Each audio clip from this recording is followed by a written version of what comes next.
Aleluia, é verdade. Onde o Espírito de Deus está, a vida, a cura e milagres acontecem.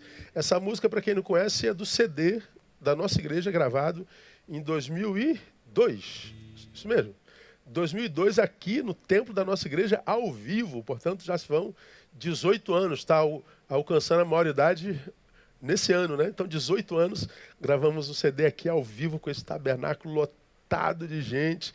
E foi um tempo muito interessante na vida da nossa igreja. Fases de vidas, e nós temos vivido muito boas fases na nossa igreja, né? Quando se tornam histórias, a gente sente saudade delas. E a gente louva a Deus por cada uma delas. Muito bem, amados, eu queria... hoje nós vamos acabar o nosso culto cedo, são 10h35 ainda. Já estou começando a ministrar a palavra. Hoje, na nossa denominação, nós celebramos o Dia do Pastor. E hoje eu queria falar sobre essa função, não vou falar sobre a pessoa do Neil, vou falar sobre a função pastoral. Pastor, ainda precisamos disso? Ainda precisamos dele? Claro que quando a gente faz uma pergunta dessa, porque cada um examina um ponto a partir do lugar onde ele está, todo ponto de vista é a vista de um ponto, né? E cada um examina aquele ponto do lugar de onde ele vê. E como nós vemos as coisas como nós somos e não como elas são, todos nós, olhando para o mesmo lugar, vemos coisas completamente diferentes. Então eu olho para uma coisa e vejo uma coisa. Você olha para essa mesma coisa de outro lugar e vê outra coisa completamente diferente. E quem vê de um terceiro ponto, olhando para a mesma coisa, vê uma outra coisa completamente diferente. Então, cada coisa toma proporção, é aquilo, cada coisa é aquilo, e aquilo é a proporção do que nós somos, de como nós enxergamos a vida. Por isso, o mais importante para a coisa observada é o que a coisa pensa de si mesmo. É como que se, por exemplo, no dia do pastor, eu estivesse aqui sendo examinado. Então vamos imaginar que o Magno esteja me examinando desse ponto de vista aqui, ó. Então ele vê uma coisa no Neil. Mas outra coisa é o que Leandro vê lá naquele ponto de vista lá, ó. A outra coisa é o que Andréia vê aqui na minha frente. Outra coisa seria o que alguém vê atrás de mim. Então, descreva o Neil. O Magno vai descrever uma coisa, o Leandro vai descrever outra, a André vai descrever outra, e quem está atrás de mim vai descrever outra coisa. Cada um falará uma coisa diferente da outra. Serão 4 pontos de vista a respeito da mesma coisa. Então, o que é mais importante nisso tudo? Que eu saiba quem eu sou. Para quê? Para que eu não me reduza àquilo que o Magno diz que eu tenho que ser, para que eu não me reduza àquilo que André tem que ser, diz que eu tenho que ser, para que eu não me reduza à visão do Leandro, para que eu não me reduza à visão daquele que está na minha retaguarda. A ideia da figura do pastor e da função pastoral, ela nunca teve hegemonia e nunca, jamais terá, como nenhuma outra figura. Então, essa palavra de hoje, ela vai não só para você que é ovelha, mas vai também, eu acho que sobretudo, para você que é pastor e me acompanha nesse país inteiro, nesse Brasil inteiro, para que a gente faça uma análise bíblica a respeito dessa figura chamada pastor. Tomo 2 textos como base. Eu tomo Jeremias 3,15, que é um texto que a gente conhece de cor salteado. Eu não passei lá para o painel, nem precisa, porque essa figura aparece num dos tempos mais litigiosos entre o povo de Deus e Deus. Eu e você sabemos que Jeremias entrou na história do povo de Deus, de Israel, num tempo em que Israel tinha se divorciado de Deus. Israel, segundo a palavra do próprio Deus, se transformou numa prostituta espiritual. E o contexto desse texto diz que ela foi e se prostituiu nos montes. E essa prostituição não é a prostituição física. Deus usa a figura da prostituta, daquela que deita-se com muitos parceiros. Ele usa a figura dessa prostituta sobre Israel, que foi e se prostituiu com outros deuses. Abandonou o seu Deus, o Deus que a resgatou, o Deus que a amou, o Deus que a sustentou, o Deus que a salvou. Essa noiva se prostitui com outros deuses e Deus se divorcia. Deus levanta Jeremias nesse tempo, e o chamado de Jeremias foi um chamado absurdamente difícil, porque Jeremias foi aquele profeta que Deus chamou com um chamado absolutamente único e específico. Ele chamou Jeremias e disse: Jeremias, eu vou te levantar como minha boca para um tempo em que meu povo se desviou de mim, e você vai advertir esse povo, mas esse povo não vai lhe ouvir. Você vai ser o profeta que eu levanto para mostrar para esse povo quanto é um povo de dura cerviz, de cara dura, de cara de pau, que perdeu a escuta espiritual. E eu quero que você saiba, meu filho, que você vai falar, mas o seu ministério individualmente será numericamente fracassado. Ninguém vai lhe ouvir. O fruto do teu trabalho será colhido depois. Jeremias foi aquele profeta que vaticinou, que profetizou, e que aconteceu exatamente isso, ninguém o ouviu.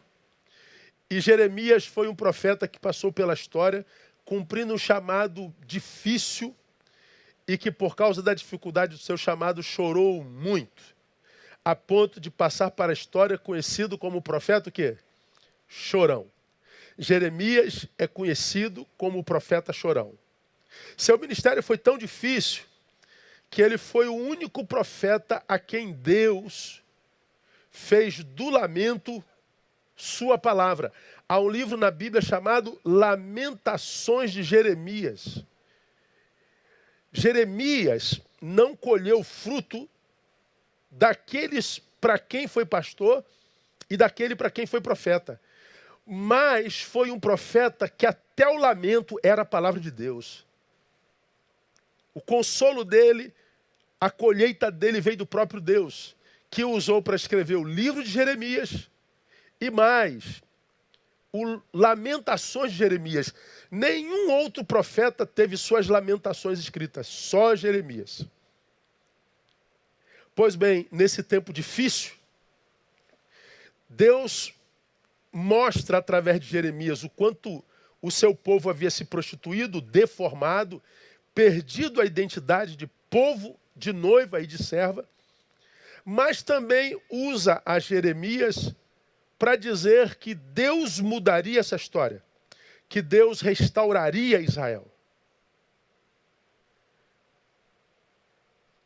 No capítulo 3, verso 15, Deus diz que depois dessa restauração, que vai acontecer mais adiante, e um dos seus contemporâneos, que é Ezequiel, também usado por Deus nessa mesma época, usa uma palavra que é muito interessante. Ele diz que o nome da cidade, depois da sua restauração, seria Jeová Shammah, Deus presente.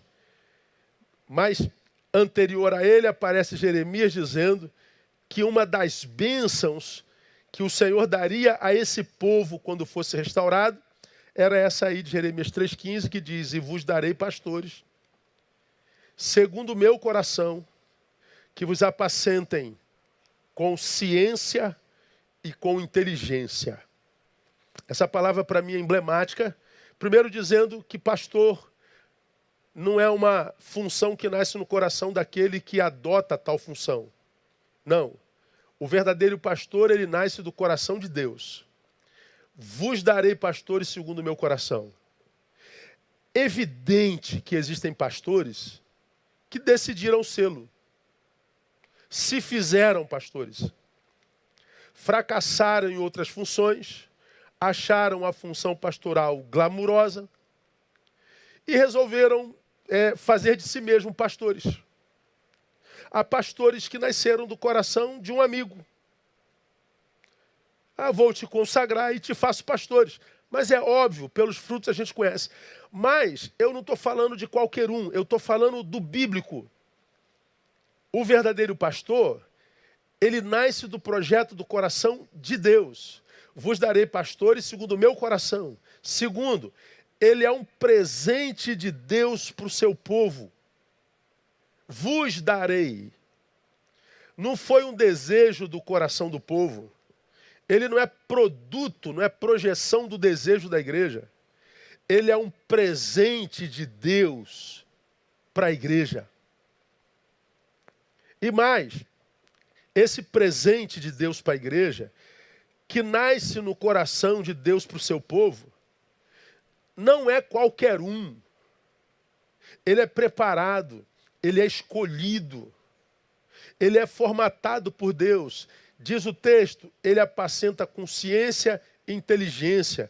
Ele não é só alguém que a gente vê hoje, que é só ungido, unção de Deus, que usa o discurso da unção para usar equivocadamente a função, que usa o discurso da unção para usar do título para se locupletar do rebanho. Não, não. Não é desse pastor que eu estou falando. Eles estão por aí, em todos os lugares. E por causa da forma como são, que não tem a ver com o coração de Deus, não tem a ver com o presente de Deus para o seu povo, e que não tem preparo nenhum para tal função, por causa deles, essa função hoje é tão questionada. Bom, é assim que é a vida, não tem jeito. Mas para você que é pastor de verdade, tem orgulho de sê-lo. Porque se você é um produto do coração de Deus, se você é um presente de Deus para o seu povo, e se você usou a sabedoria que Deus lhe deu para se preparar para tão nobre função, você tem que se orgulhar muito disso. Porque nós continuamos necessários, úteis e pertinentes. E aí, uma vez que nós mostramos de onde nasce a função pastoral, eu vou levá-los ao Salmo do Pastor, que é o Salmo de número 23, que nós conhecemos muito bem. Que na minha concepção, sendo bem estudado, clarifica essa relação de pastor e ovelha.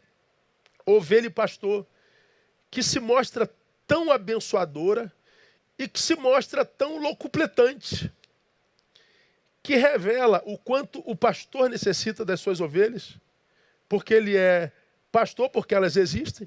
Vos darei pastores. Deus falando com o seu povo, dizendo, vos darei pastores. Vos darei pastores que vos apacentem, porque vocês precisam disso.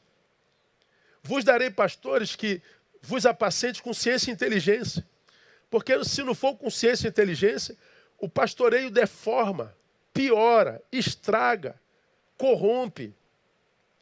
Mas lembra, sou eu quem lhes está dando. Então, quando essas duas funções, essas duas existências se encontram, elas se locupletam. Pastor e ovelha.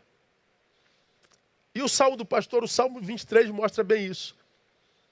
Lembrando que quando a gente fala de pastor e ovelha, nós estamos falando de existências que se locupletam, portanto, está excluída dessa relação aquele que está no rebanho e não é ovelha. Aquele que está no púlpito e não é pastor. Não estou falando para quem não é ovelha. Eu não estou falando para quem está no púlpito, prega e não é pastor. Vocês estão excluídos dessa fala. Jeremias 3,15 fala de um Deus que ama seu povo e vê seu povo perdido. E ele diz, eu não vou perder meu povo assim tão facilmente. Eu vou restaurar a comunhão com o meu povo. Eu vou resgatar a identidade do meu povo. E como que o Senhor planeja fazer isso? Dando a esse povo pastores que sejam produtos do seu coração, da sua própria interioridade, que são capacitados para isso. E Deus então restaura o seu povo. E o Salmo 23 fala dessa relação. Então aqui fica entendido que para você que está no rebanho e não é ovelha, essa palavra não lhe atinge. E para você que está no rebanho e é pastor, mas não segundo o coração de Deus, fez do rebanho um negócio, fez da igreja uma empresa familiar, fez da igreja fonte... Não estou falando com vocês. Mas se você é ovelha e se reconhece como tal, e se você é pastor e de fato teve um chamado, você não é pastor porque teu pai é pastor, você não é pastor porque fracassou em outras funções, você não é pastor porque teve desejo e tentação de ceder ao glamour. Não é com você que eu estou falando.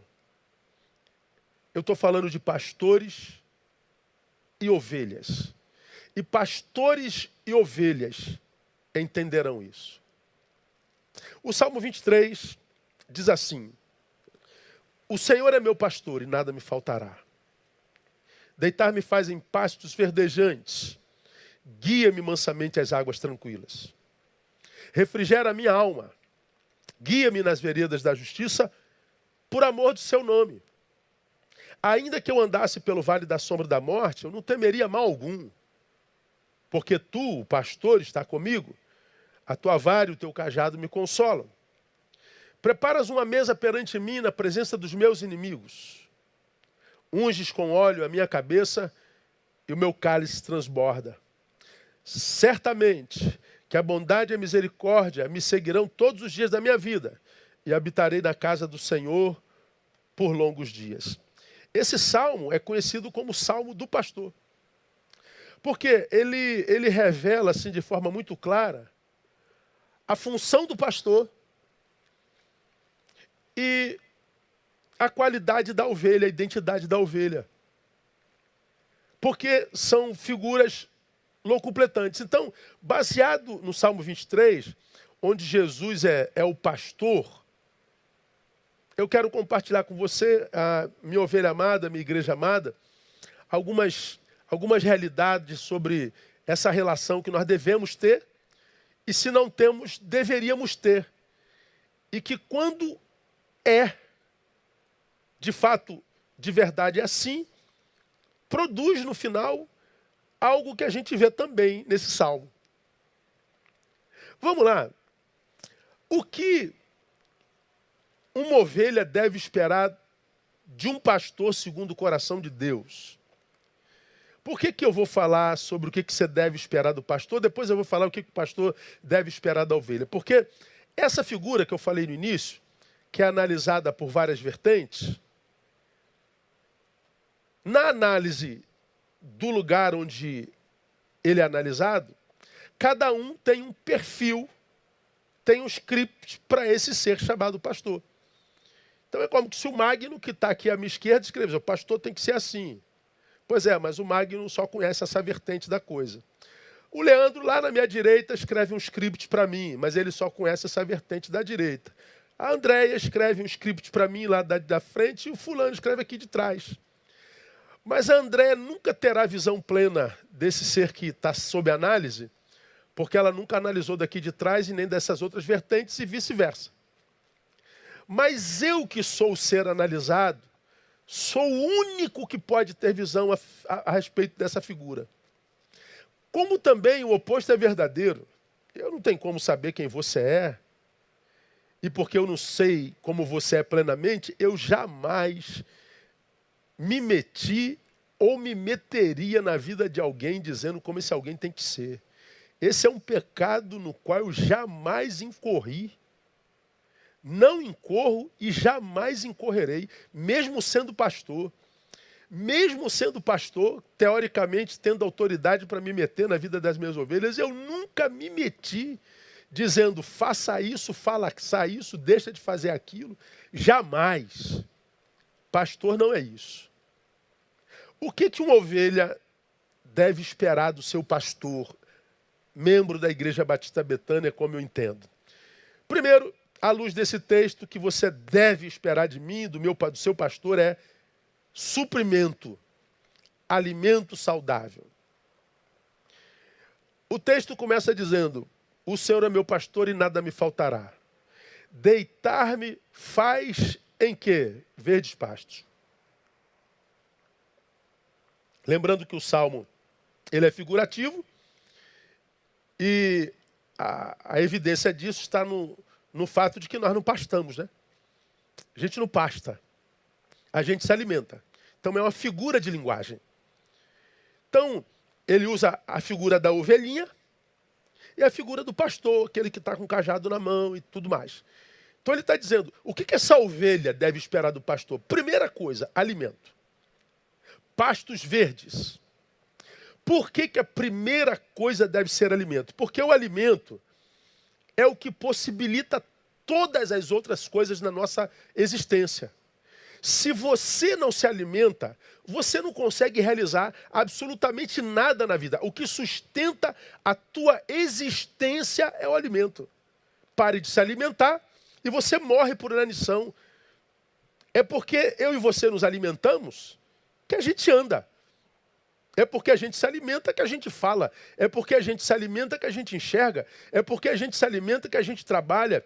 É porque a gente se alimenta que a gente consegue descansar. Se eu não me alimento, nem dormir eu consigo. Eu não sou apto nem para dormir se eu não me alimento.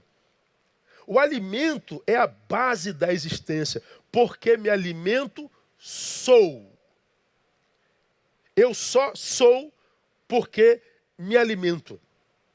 Então esse texto está dizendo, quando Deus pensa em resgatar a sua igreja, seu povo, ele abençoa com o pastor, sobre tudo que Deus planeja para essa função, alimento. Porque Israel, a prostituta, tinha ido pastar em pastos que não o dele. Israel foi se alimentar em outros currais, em outros pastos. E Deus sabia que suas ovelhas vão se alimentar em outro lugar quando o pasto que ela tem não é bom. Então, quando Deus pensa a figura pastoral, e essa figura ela é sobretudo na dimensão espiritual, ele está dizendo a função do pastor principal é alimentar espiritualmente o meu povo. É clarificar a minha palavra, meu povo. É facilitar o acesso a essa palavra. É alimentar a sua alma. É alimentar a sua interioridade. É alimentar os seus alicerces. É alimentar, é lhe dar estrutura espiritual. Esse é o papel, na minha concepção, principal da vida de um pastor. Há quem pense que a função do pastor não seja cuidar do pasto. Há quem pense que a função do pastor é cuidar da cerca. Não, não é. O pastor não existe para construir cercas e impedir que suas ovelhas pulem essa cerca. Como eu já defini pastorado, pastorear não é construir cercas e proibir de. Pastorear é derrubar as cercas e ensinar a ir com integridade. Eu vou falar sobre isso já já. Então o papel do pastor é propiciar pasto verdejante. Se a ovelha vai pastar nesse pasto verdejante ou não, já não é problema do pastor. O problema do pastor é, eis aqui o pasto verdejante. Eu não quero pastar nessas pastagens, pastor, já não é problema meu. A função do pastor é, tem fome, quer alimento de qualidade? Quero, aqui está. Não, eu não quero alimento de qualidade. Eu não quero comer aqui. Já não é mais problema do pastor. A função do pastor não é impedir ovelhas de pastar em outros lugares, de irem a outros lugares, de estar em outros lugares, de fazerem o que quiserem com as suas vidas. A função do pastor é, eis aqui o alimento. Na verdade, essa é a função de todo pai. Você que é pai, portanto é pastor do seu rebanho familiar, quando você sai para trabalhar, você sai para trabalhar sobretudo para quê? Para trazer pão e leite para o seu rebanho, para as suas crianças.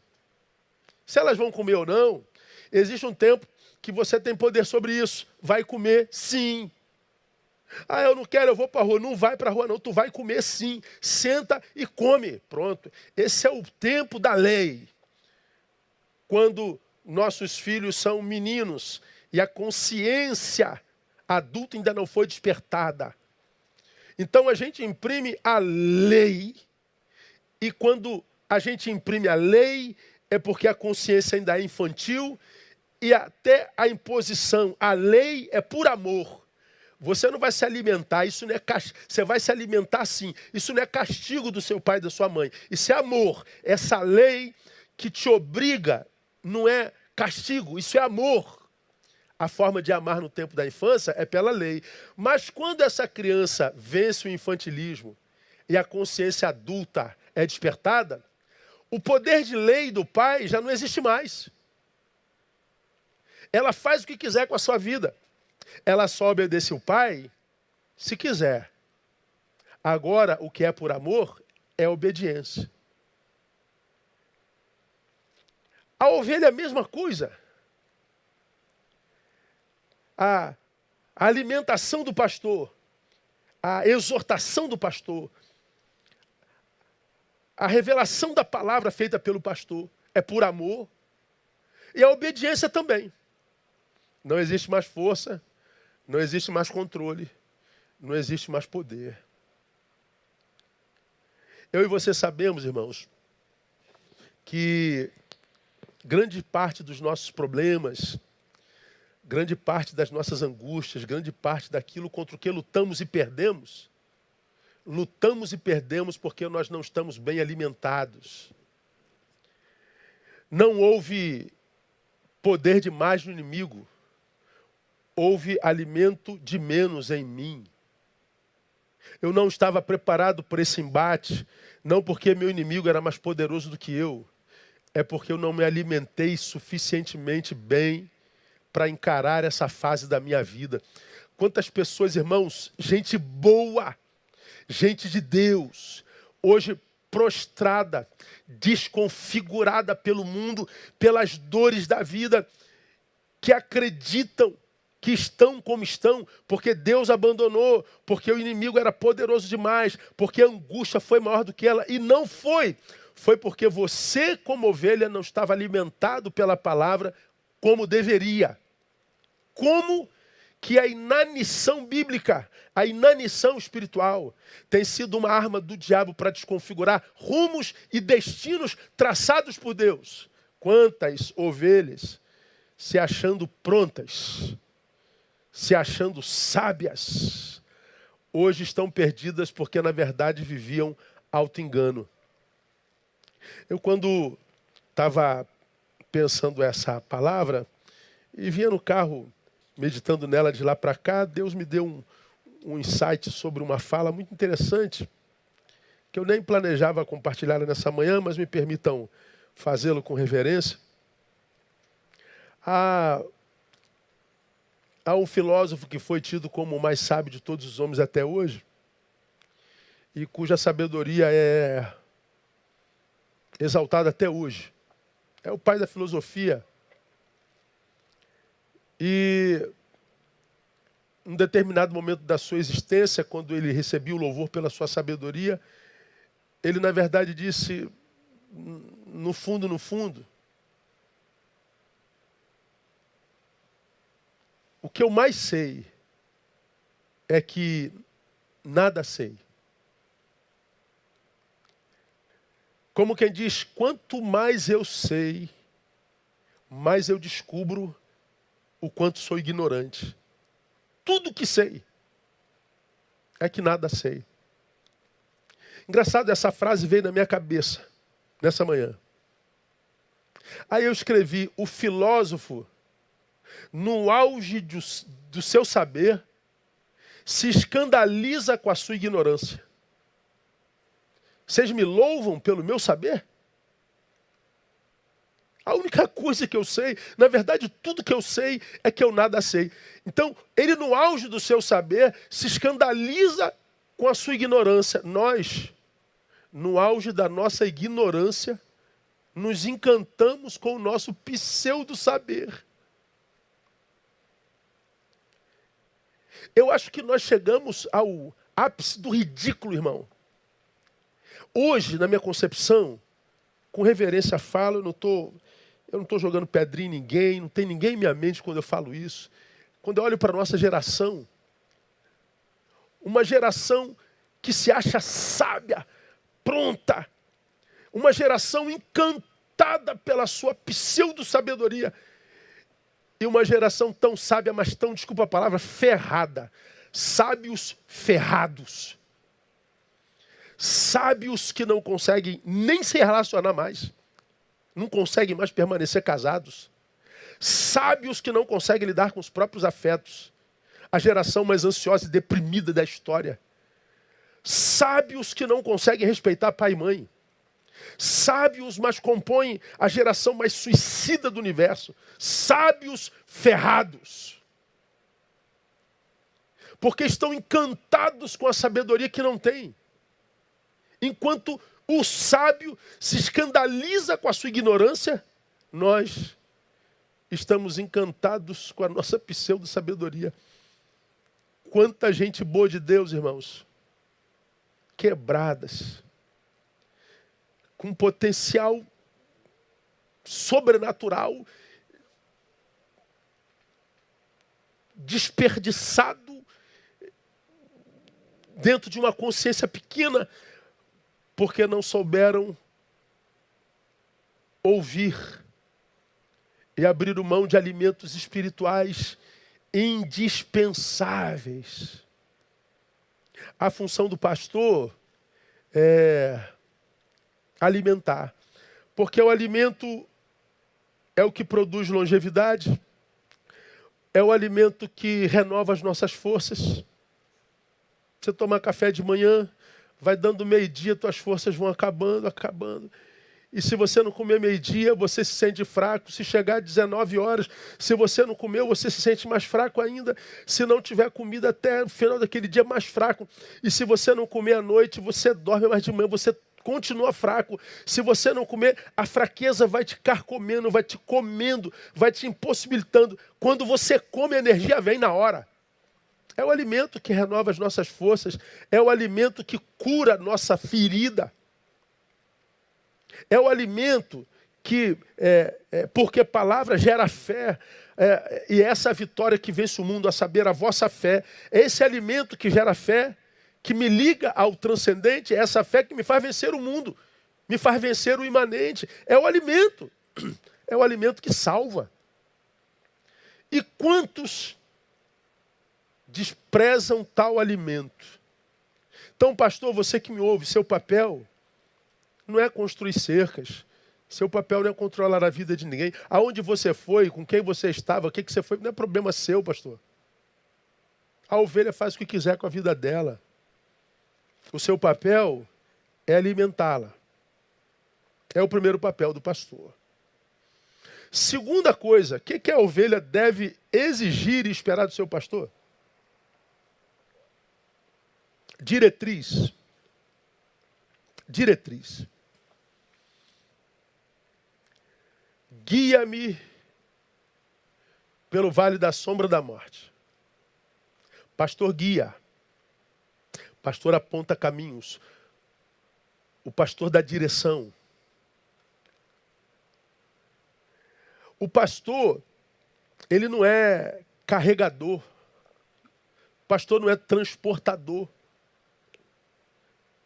O pastor é apontador de caminhos. Há muita gente que acha que pastor é aquele que vai atrás de todo mundo, como que fosse alguém que tivesse que carregar pessoas que têm pernas no colo. Tem gente que acha que o pastor tem que enxergar por ele, ouvir por ele, decidir por ele. Não está errado. Pastor não é carregador, pastor não vive a vida de ninguém. Ele tenta viver a sua como você tenta viver a sua. E não é fácil, hein? O pastor aponta caminhos. E o pastor aponta caminhos por quê? Porque ele anda no caminho de Deus. Deus o elegeu. Deus, quando pensa em alguém para dar como pastor à igreja, nós lemos já Jeremias 3,15, segundo o meu coração, Deus procura no seu coração alguém que ele entende está no caminho. Alguém que no caminho está capacitado para apontar caminho, não só a partir dos olhos espirituais, mas através da palavra da ciência e da inteligência. Ele está dizendo, você tem que estar alguém no meu caminho, portanto tem visão espiritual. Mas também é alguém que está inserido no caminho daqueles a quem você vai pastorear. Tem que ter ciência, tem que ter inteligência. É o que o texto diz literalmente. Tem que ser alguém que está para além do natural. É alguém que vive o natural sobrenaturalmente. Ele é melhor do que os outros? Não. Ele é um igual. Mas um igual que faz questão de viver com os iguais no caminho de Deus. E tentando apontar esse caminho de Deus a esses iguais, que tem liberdade para ir para o caminho que quiser. E que se decidir encaminhar caminhos que não da palavra de Deus, tem direito a fazê-lo. E o pastor não tem que ir buscar, não. O pastor tem que dizer, esse caminho não é de Deus. Olha aqui na palavra. Olha o que Deus está dizendo sobre isso. O pastor é apontador de caminhos. E hoje, irmãos, há tantos caminhos a seguir. E as ovelhas estão seguindo. E tem direito de fazê-lo. E aqui a gente faria uma análise, né? Cada um examinando a si mesmo. Lembrando que quando você me examina, eu te examino. Eu só posso examinar você uma partícula do que você é, porque eu não te conheço todo, nem você é a mim mesmo. Cada um está analisando o outro, mas sempre a análise é a análise de uma imaginação e não do que você conhece. Agora analise-se você e eu me analiso aqui. Nós nos denominamos cristãos. Para você que é ovelha, quem que você ouve mais? Você ouve mais a palavra de Deus? Ou você ouve, por exemplo, as ideologias contemporâneas? Porque hoje a gente vê crente que ama mais a direita do que a palavra. A gente vê crente que ama mais a esquerda do que a palavra. A gente vê cristão que ama mais o feminismo do que a palavra, que ama mais o machismo do que a palavra. Tem gente que ama mais o pós-modernismo do que a palavra. Tem gente que ama mais o conservadorismo do que a palavra. E cada um vivendo o seu amor, usando a palavra para autenticar a sua ideologia. Todo mundo cheio de razão. O que você, como ovelha, estuda mais? A palavra ou teologia, filosofia, psicologia? Como cristão, nós somos livres para estudar o que quiser. E é problema de cada um. Mas como cristão, acredito eu, nós deveríamos ser doutores na palavra. E a palavra deveria ser a nossa regra de fé e prática. Hoje nós vemos cristãos engajados em causas distintas, se digladiando, e ambos usando a palavra para se digladiar, quando a palavra diz que a nós cristãos foi dado o ministério da reconciliação. Como quem diz, olha, vocês vão ver o mundo entrando em litígio. Vocês não. Vocês seriam os que produziriam reconciliação. Por que nós não? Porque nós usaríamos a palavra não para autenticar a ideologia A ou B. Nós usaríamos a palavra para produzir reconciliação entre A e B. E entender que A, B, C, D fazem parte do mesmo alfabeto. Que o negro e o branco fazem parte do mesmo alfabeto, da mesma raça.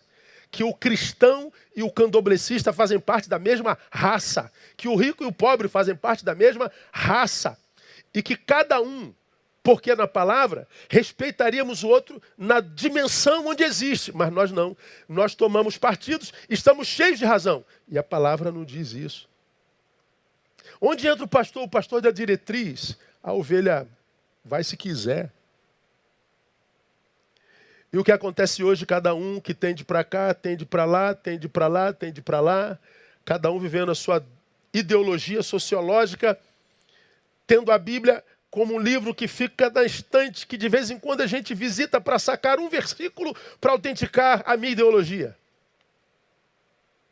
E que de vez em quando aparece querendo ensinar a gente que está na palavra como que a gente deve ler a palavra. É absurdo, irmão, é uma loucura. É uma loucura.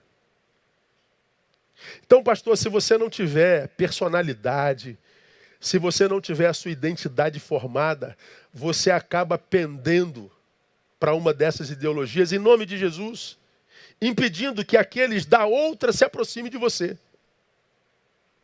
Você, como pastor, tem que estar aberto para o da direita e da esquerda. E quando o da direita chegar, atender bem, servir bem.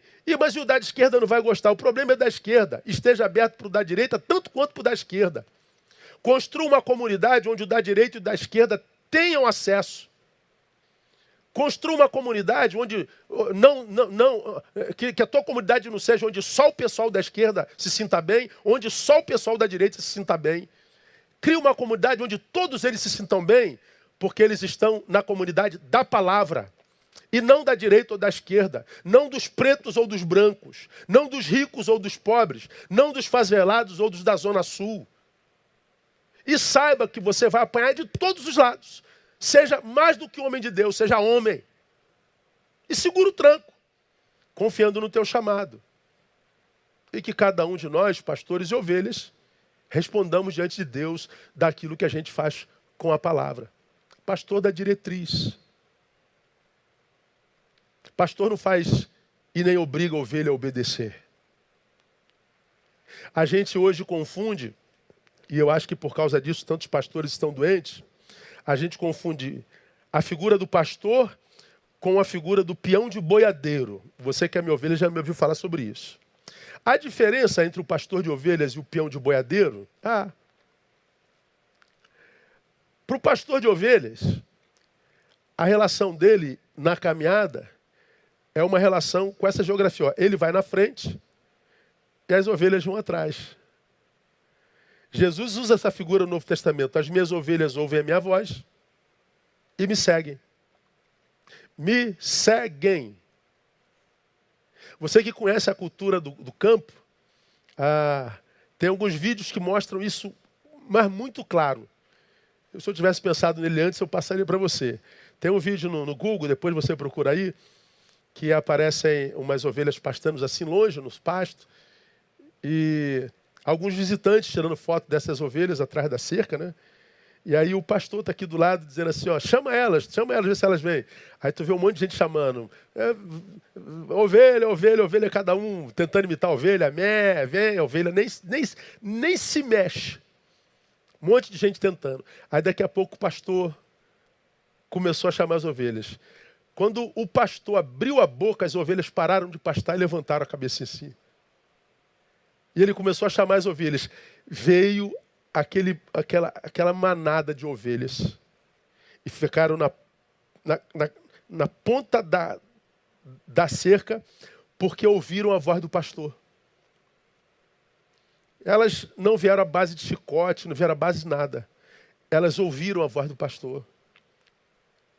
Ovelha segue pastor. O peão de boiadeiro não. O peão de boiadeira toca o gado e ele vai atrás sobre o cavalo. Ele vai enxotando o gado. Ele vai empurrando o gado. Ele não vai na frente, ele vai atrás. Quando um desses gados fogem, esse peão de boiadeiro vai atrás, laça ele e traz de volta. Outro estoura para lá, o peão de boiadeiro vai atrás dele e traz. Bom, o peão de boiadeiro vai atrás do gado. O pastor não. O pastor vai na frente. E quando o pastor olha as suas ovelhas e percebe que uma não está junto, parábola dos 99, porque ele conhece as suas ovelhas, ele sabe, essa não está junto, não é porque escolheu estar longe, é porque ela não pode estar. É a parábola que diz que ele foi atrás de uma, deixou 99, a encontrou ferida no abismo, curou suas feridas, colocou em seu ombro e trouxe a redil. Ou seja, por que o pastor foi atrás e carregou no colo? Porque ela não podia andar. A ausência dela não foi uma decisão da vontade. Ela não decidiu estar longe do rebanho. Ela se impossibilitou. Hoje, tantos estão longe do rebanho, não é porque estão impossibilitados de estar aqui. É porque decidiram estar, porque quem sabe não entenderam a voz do pastor. tiveram uma visão equivocada a respeito do pastor. Acharam que o pastor tinha que autenticar sua ideologia, que o pastor tinha que ser como ele imaginou que fosse, por causa da visão da direita dele, por causa da visão da esquerda dele, por causa da visão do centro dele, por causa da visão da retaguarda dele. Fizeram uma projeção comportamental, ou seja, uma projeção do seu coração, e esqueceram que o pastor é segundo o coração de Deus e não segundo o coração da própria ovelha.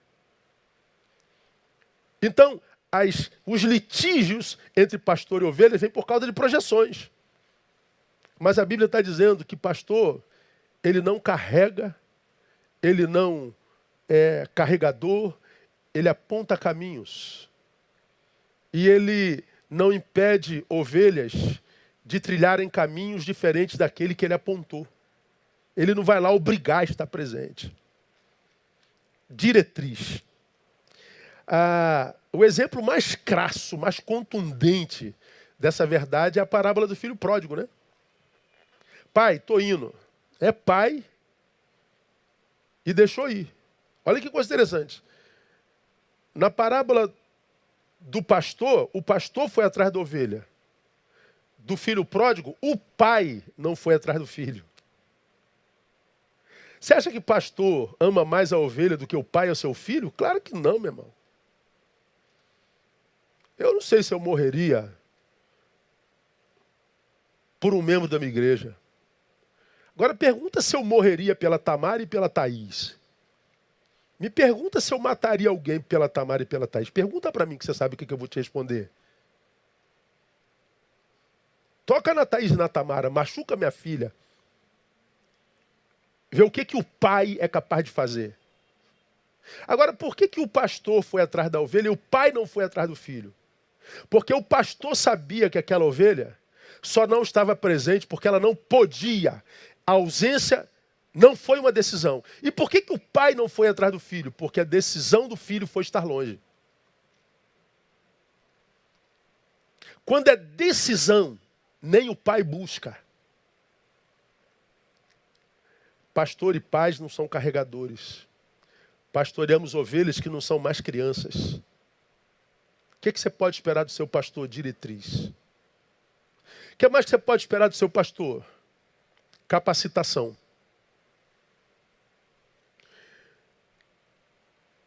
Ele põe uma mesa perante mim, aonde?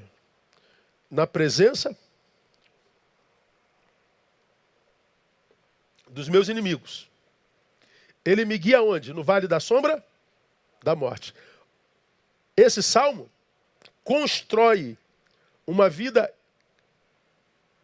absurdamente litigiosa. A gente anda no vale da sombra da morte e a gente caminha entre inimigos. Está errado esse salmo? Tá não, irmão. É assim mesmo. Tem gente que odeia você e você nem sabe. Tem gente que odeia você e você nunca teve com ela 5 minutos. Projeções. A pessoa odeia porque ela tem ódio dentro dela. Esse ódio vai ter que sair, não vai?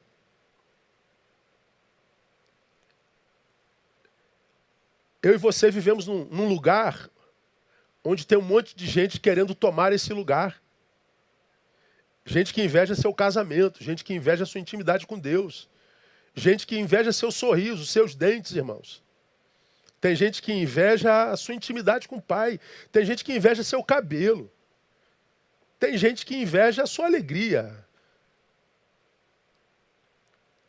E você não sabe disso. E alguns você sabe. A vida é completamente antagônica. Sentimento comum na humanidade hoje é medo. Porque nós sabemos o quanto o ser humano tem a capacidade de produzir mal. Aleatoriamente, indiscriminadamente. A vida, ela é por natureza beligerante. Onde é que entra o pastor nesse negócio? Ele capacita o sujeito para a vida. Pastor não prepara só a gente para o céu. Pastor não prepara a gente para a igreja. Pastor prepara a gente para a vida. Pastor ensina a ser gente nesse mundo beligerante. Pastor dá estratégia da palavra para a vida cotidiana. Pastor não prega só a eternidade. E como você já aprendeu aqui, eu não sou de estar falando de eternidade. Você já se encontrou com Jesus? Pronto, tua eternidade está decidida. Vai dar no céu de qualquer jeito. Então eu não vivo mais desesperado pelo céu e atormentado pelo inferno. Eu estou no caminho que é Jesus? Estou. Vou dar no céu. Estou livre do inferno. Acabou a questão eterna para mim. Agora, enquanto eu caminho para o céu, eu sei que no caminho eu tenho inimigos que querem me derrubar, externos e internos. Eu tenho um inimigo espiritual que visa matar-me, roubar-me, destruir-me. Eu vivo litígio dentro de casa, eu vivo litígio no caminho, eu vivo litígio na minha comunidade de fé, eu vivo litígio dentro da minha cabeça. A vida é beligerante. Onde é que entra o pastor? Te capacita na palavra para passar em vitória. Abundância no meio dos inimigos. Os inimigos que vieram para te roubar, diante dele você tem prosperidade de vida. Os inimigos que vieram para te matar, diante dele você tem vida abundante. Os inimigos que vieram para te destruir, diante dele você é construído uma casa espiritual na qual Deus tem prazer de habitar. Você rema contra a maré. É a função do pastor. Acordei de manhã e vi uma publicação do meu amigo Zéu Machado, de São Paulo. Pô, Zéu me abençoou pra caramba. Eu não faço comentário em lugar nenhum, nada. Mas eu não resisti a fazer um comentário na publicação do Zéu, porque era comentário edificante, né? Os que não edificam, eu leio, passo a página e vou embora tomar meu café. Só isso. Não gostei? Passo e vou embora. Não me meto na vida de ninguém. Por isso, ninguém se mete na minha, eu não permito. Zéu é pastor em São Paulo e ele escreveu assim: quando criança, no meu quarto, morrendo de medo do escuro, minha mãe realizava um milagre sensacional que fazia o medo desaparecer num instante, em segundos, automático. Quando eu era criança e tinha medo do escuro, minha mãe aparecia e fazia um milagre que fazia o meu medo aparecer num segundo. O que ela fazia? Acendia a luz. Aí ele diz assim: como pastor, diariamente sou convidado a habitar nas trevas, medos e ansiedade alheia. É onde nós vivemos. Nas trevas, nos medos e nas ansiedades alheias. E você, ovelha, não vai ter essa dimensão jamais do que a gente faz. Você que é ovelha, nunca foi pastor, você imagina o que é ser pastor. Nunca saberá o que é. Nunca. E ele continua dizendo, ser pastor, habitar nas trevas, mesmo a ansiedade ali. Procuro fazer como minha mãe, eu acendo a luz. Ele diz, eu clamo por Jesus. Ser pastor é ensinar cada pessoa a orar e conhecer a presença de Jesus no meio de seus medos. Aí eu fiz um comentário. No meu comentário, eu disse assim: Zé, você me abençoou demais nessa manhã. Definição maravilhosa do que seja pastor. Pedi autorização para citar isso aqui na minha fala de hoje. E diz assim: nós somos, portanto, um acendedor de luz. Nós somos um apertador de interruptores. É o que nós somos. Nós só podemos ajudar aquele que abre a porta para a gente apertar o interruptor. Nós não vivemos dentro das trevas com vocês. Nós não carregamos vocês nas trevas. Nós não podemos resolver os seus problemas. O que nós podemos é ouvir as trevas e no meio dessas trevas ajudar a você a achar o interruptor que na existência quase nunca está na porta. Esse é o dilema da existência humana. Se fosse como nos nossos quartos, nas nossas casas, você entrou em casa à noite, não precisa ver, o interruptor está lá, não é? Ele está sempre ali. Na existência, não. O interruptor muda de lugar. A gente precisa de tato. A gente precisa de paciência até achar. A gente precisa de coragem para caminhar no escuro por algum tempo. A gente precisa de estratégia para caminhar no vale da sombra da morte. A gente precisa ser dotado de algumas armas. Precisamos estar empoderados de algumas coisas importantes para a existência. Qual é a função do pastor? É dar tudo isso para você. Então, nesse dia do pastor, eu estou falando com você que é minha ovelha. Vocês outros milhares que não convivem conosco, não tem como me examinar. Mas vocês que congregam aqui, essa é uma manhã que você pode examinar o seu pastor. Essa é uma manhã na qual eu me desnudo e digo, está aí para você examinar. É simples. Esse é um tempo em que, se examinado e aprovado, a gente glorifica a Deus pelo nosso pastor. A gente ora a Deus por ele. A gente entende a sua limitação. Pastor, é isso aqui. Mas já que eu falei de mim para vocês, me deixe falar nesse mesmo salmo o que eu acho que um pastor deve esperar das suas ovelhas. Primeiro, o reconhecimento.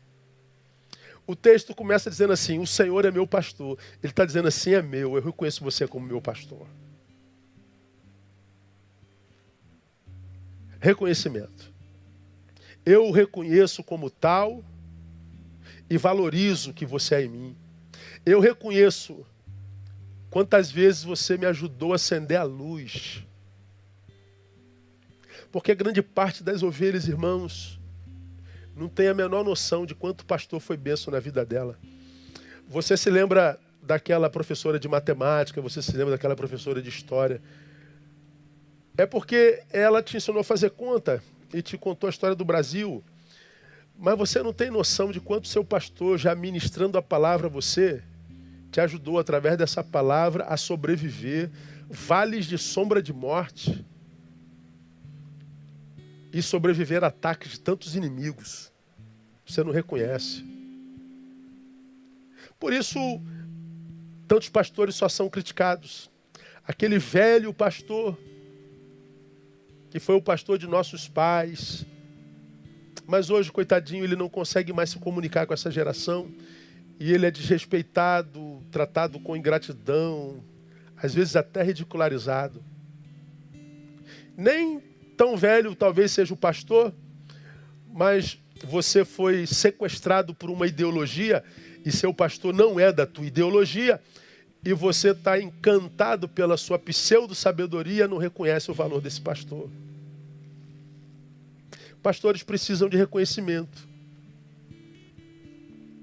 Pastores precisam ser entendidos quando a Bíblia diz que ele só é pastor para quem é ovelha. Se você não é ovelha, não ouve, mesmo que seja membro da comunidade dele, você não é ovelha, ele não é seu pastor.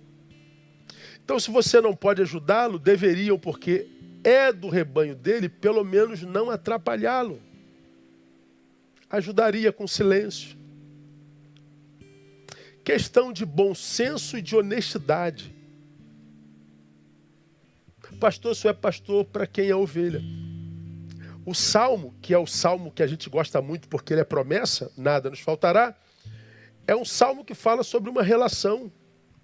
O Senhor é meu pastor. Olha, por que é teu pastor? Teu pastor porque você é ovelha. Ovelha. Ouve a voz do seu pastor, portanto, é obediente. Por que é ovelha? Porque cede lã. Sustenta com oração, sustenta com talento, com infraestrutura, com sustento material. Tudo Bíblia. E a ovelha por quê? Porque se reproduz. Pastor tem rebanho e todo pastor quer ver o seu rebanho se reproduzindo. E quem gera ovelha não é pastor, é ovelha. Quem faz a igreja crescer é ovelha.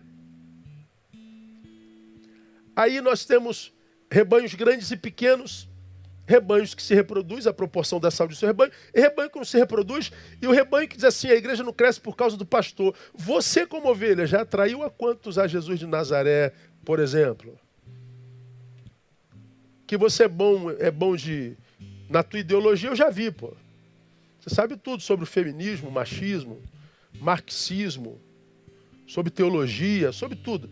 Mas você já apresentou Jesus e já se reproduziu como ovelha? Alguma vez na sua vida? Não, né? Pois é. A sua igreja não cresce por sua causa, pô. Mas já conseguiu arrebanhar alguém pro teu partido? Pro teu grupo ideológico? Já, né? Pois é. Ovelha é outra coisa. Ovelha é outra coisa. O que um pastor espera da sua ovelha? Obediência. Se é pastor de fato, porque sou ovelha, sigo, respeito, obedeço. Porque o texto está dizendo, guia-me. Quem guia é o pastor. Ele vai à frente. Se o seu pastor é referência de integridade, se seu pastor é referência de honestidade, se seu pastor é referência de pai, de marido, de homem de Deus, porque ele não é da tua ideologia, ele não serve como exemplo, quem está precisando melhorar, ele ou você?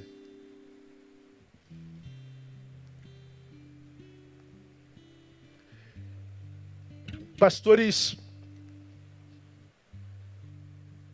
são o que no rebanho mais lê a Bíblia.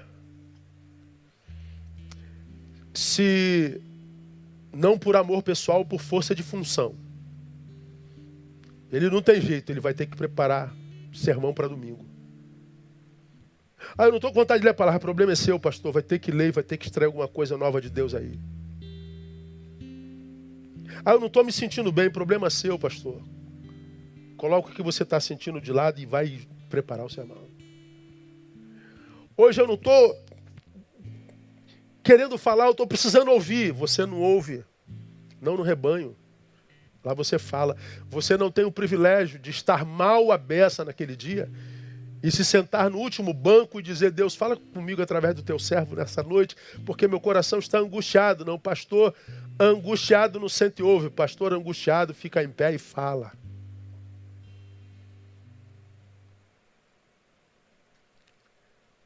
Pastor não tem quem acenda a sua luz. Ele vai ter que amadurecer para procurar o interruptor dentro de si. Pastor não lida só com as suas trevas, ele lida com as trevas, com o medo e a angústia de muita gente. Todo dia, o dia todo, 7 dias por semana, 30 por mês. O mínimo que ele esperaria das suas ovelhas era obediência. Reconhecimento e obediência. O que é que um pastor, caminhando para o final, deveria esperar das suas ovelhas? Coragem. Ousadia. O que um pastor espera da sua ovelha? Que ela não seja frouxa. Que ela não seja mimizenta. Que ela não seja bolinha de sabão. Estou falando para que ela não tenha fraquezas? Pô, quem não tem, irmão? Mas sofre a tua fraqueza com dignidade. Sofre teu medo com dignidade. Sofre tua dúvida com dignidade. Para de ficar procurando culpados o tempo todo, em todo lugar. Para de ser crente Nutella. O texto está dizendo lá, guia-me no vale da sombra da morte. Nós vivemos no vale da sombra da morte. Nós somos um alvo todo dia. Todo dia tem alguém querendo matar, roubar e destruir a gente. Todo dia tem gente invejando a gente. Todo dia tem gente decepcionando a gente. Todo dia tem gente querendo tomar o lugar da gente. Todo dia tem gente querendo criticar a gente e criticando a gente. Todo dia tem gente querendo ser igual a você. Todo dia tem alguém que diz que ama a gente e apunhala a gente pelas costas. Todo dia a vida é assim. A vida não é playground. A vida não é para quem está passando por ela de férias, irmãos. Viver é matar um urso e um leão todo dia. A vida é isso. Então tenha coragem, pô. Coragem para viver a tua vida. para resolver os teus problemas, para bancar a tua existência. Pastores querem ovelhas corajosas. Coragem para pedir ajuda e não para exigir ajuda. Ninguém é obrigado a me ajudar. Ajudam por amor. Portanto, eu não posso viver a minha vida pensando no João. O João vai ter que vir, a Maria vai ter que vir, o Robson vai ter que vir, o fulano, eu não posso esperar por ninguém. A Bíblia diz, cuida de ti mesmo. Que bom quando vem alguém ajudar. Que bom quando vem alguém me exortar. Que bom quando vem alguém me dar um help. Que bom! Mas quem me garante que ele vem? Quem lhe deu obrigação de vir? Será que eu e você não sabemos que também ele está cheio de problema? Você não sabe que o outro tem problemas iguais ou maiores que os teus? Então eu acho que a gente tem que amadurecer para dizer, meu Deus, help me, socorram-me. Mas admitir a hipótese do socorro não vir, para que eu não seja parado, não pela dor que me aflige para qualquer ajuda, mas para que eu não seja parada pela frustração de não ter sido ajudado, porque aí seria autossabotagem. O que o pastor espera da ovelha? Coragem. Para de ser invasivo, deixa de ser chato. Palavra dura, né, irmão? Mas é verdadeira. Eu estou falando com o meu rebanho, a minha igreja que eu amo. Acuse ser o pastor de tudo, mas diga que eu não amo a minha igreja, irmão. Apareça um betanense para falar, meu pastor não ama a minha igreja. Apareça alguém para falar que ama essa igreja mais do que eu. E que da qual tem orgulho. Porque nós somos sinal do reino de Deus, irmão. Nós somos essa igreja aqui. Essa manhã eu celebro o pastoreio porque eu me sinto o pastor mais reconhecido desse país.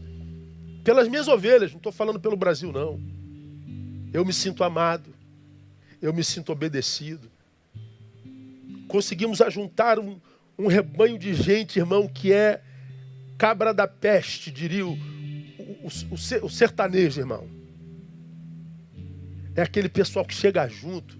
É bonito. A igreja, quando é igreja, é um negócio bonito de se ver, irmão. Porque é uma igreja corajosa. Eu termino a minha fala acreditando estar sendo claro e entendido pelos irmãos. O pastor precisa do reconhecimento, de obediência, de coragem. Mas o que o pastor espera da sua ovelha? Inconformismo espiritual. Terminei.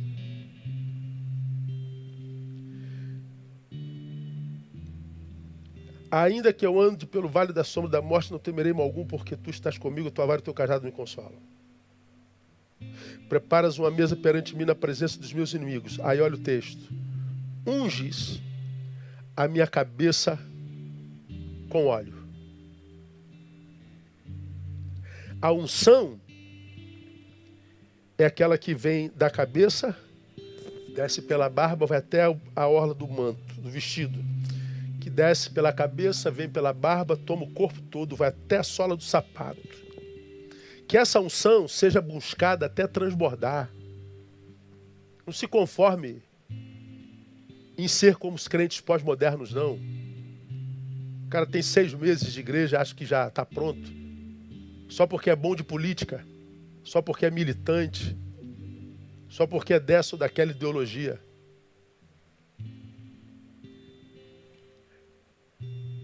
Igreja é outra coisa. Pastor não é político.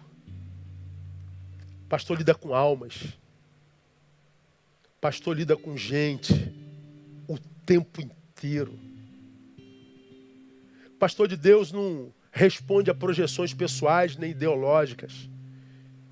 Ele cria comunidades onde todos se sintam bem, onde todos podem ser acolhidos, cada um lutando pelo que quiser. Aqui nós vivemos reconciliação. Por quê? Porque a unção, e eu vou falar sobre isso logo mais, não vem só até o artelho, tornozelo. A unção não vem só até o joelho. A unção não vem só até os lombos, a cintura. A unção toma tudo que nela a gente tem que nadar. Fala sobre a experiência de Ezequiel hoje. O pastor quer gente assim. Quando esse pastor acha esse rebanho, quando esse rebanho tem esse pastor, qual é o resultado, irmãos? Qual é o resultado advindo dessa relação? A bondade e a misericórdia nos seguirão, aleluia, todos os dias da minha vida. E habitarei na casa do Senhor por longos dias. Olha o que esse texto está dizendo. Primeiro, todos os dias da minha vida. Perceberam? A bondade e a misericórdia me seguirão todos os dias. Quem está aqui me ouvindo, diga todos os dias. Agora grita, todos os dias. Quantos dias nos seguirão? Todos os dias. Agora olha o final, irmãos. Por longos dias. Dias longos. De um lado todo dia. Do outro lado, intensidade. Desde que eu amanheço até o dia que eu durmo. Não tem dias que são longos porque são duros. O que é bom passar rapidinho, não é verdade? E quando está doendo? Demora, não demora a passar? Quando o dia é antagonista, demora, não demora? Quando a gente está em angústia, a gente quer que passe rápido. Ah, como demora, meu Deus do céu. Pois é, o Senhor está dizendo, vai me visitar a bondade e a misericórdia todo dia e principalmente quando os dias forem longos e a gente tiver aquela sensação, Deus abrevia esse negócio. Ele está dizendo, Neil, fica tranquilo. Mesmo nos longos dias, a bondade e a misericórdia me seguirão. Sabe por quê? Porque eu estou em comunhão com o meu pastor comigo. Significa dizer que eu vivo em comunidade. Eu não fui sequestrado por ideologia nenhuma. Eu não fui encantado por um pseudo-saber que me fez um idiota, que se imagina maior do que o que de fato é. Ser pastor não é brincadeira não, irmão. Tem um monte de gente brincando de pastor. Problema deles. E se você é ovelha de um pastor que brinca, também o problema é seu. E para você que é ovelha de Betânia, você acha que seu pastor é brincalhão? Sai, irmão. Porque a vítima é você. Agora, se seu pastor é bênção, ore por ele. Reconheça-o. Ajude-o. Viva a sua vida. Seja corajoso. E glorifica ao Senhor na tua existência, irmão. Não desperdiça a vida com ideologias que não vão te levar a lugar nenhum. Que a tua ideologia seja o reino de Deus. Que a tua ideologia seja a palavra, seja a Bíblia.